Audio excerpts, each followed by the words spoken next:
How to create a Pinterest account. Hey there, welcome to the channel and let's get right into this tutorial.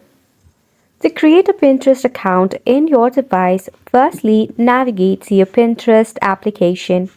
If you have not installed it, you can do so using your Play Store.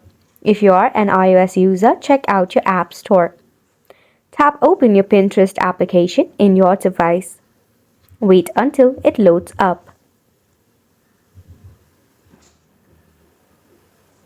To create a brand new Pinterest account, there are some of the ways that you can do. The manual way would be to enter email address and password to receive a verification code and create a Pinterest account.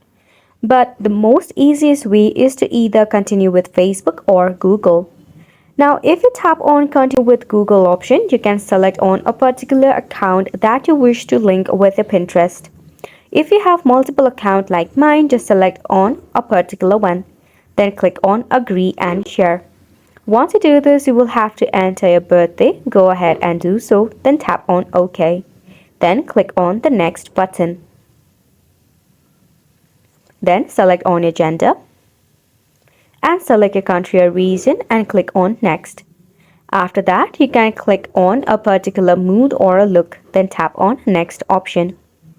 Then you will have to select on 3 or more of the ideas that can actually manage your algorithm of Pinterest, so go ahead and do so. Then click on next. After this, you are all ready to set your journey for your Pinterest. You can create pins, boards, and your vision board right here in the Pinterest. Wasn't it simple? Make sure to go ahead and give this a try, and thank you so much for tuning in.